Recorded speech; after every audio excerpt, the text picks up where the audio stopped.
Services, yes, with consumer confidence and a housing market, but manufacturing?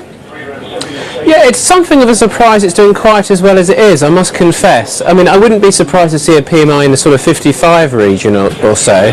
That would be similar to, say, the States or some of the Scandies. But to be up at 58.5 or so, it is amazing, really. And what is driving it, and what do we need to worry about? Well, I think part of what's driving it is what's driving the service sector. So it is this story partly of a return to UK domestic consumer confidence. The FLS data out today was underlining the fact that credit conditions have eased really for SMEs and larger firms as well, and that's probably helping as well. What we probably need to be worried about is the fact that the global picture is not as strong as the domestic picture, and at the same time the UK currency is appreciating, albeit modestly, but it is appreciating. And so I would imagine we'll see some retracement of these high levels back towards the sort of mid-55s in the PMI later next year, I should say. I don't want to rain on Osborne's parade, but you mentioned sterling and the appreciation, albeit a slow one. How long before that puts a cap on this, do you think? Well, normally speaking, we reckon a tightening in financial conditions, such as the appreciation of the pound, has about a 6-month lag.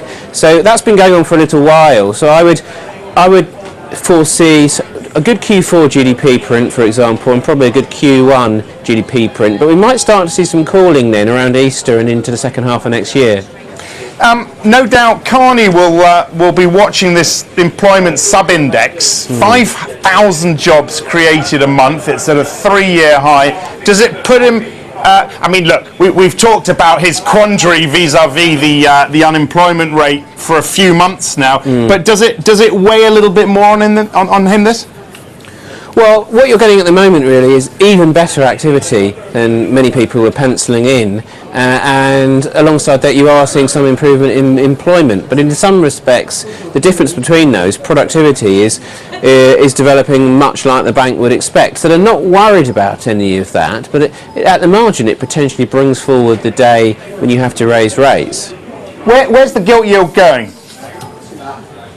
It's a bit firmer today, I think, on the back of that of stronger data, the FLS and the PMI, and we would imagine it will go higher over the course of the next year or so. I mean, if you look at gilt bond spread, for example, it's still a little bit below sort of 10-year highs, and there's no reason, given the outperformance of the UK, for it not to push through beyond that.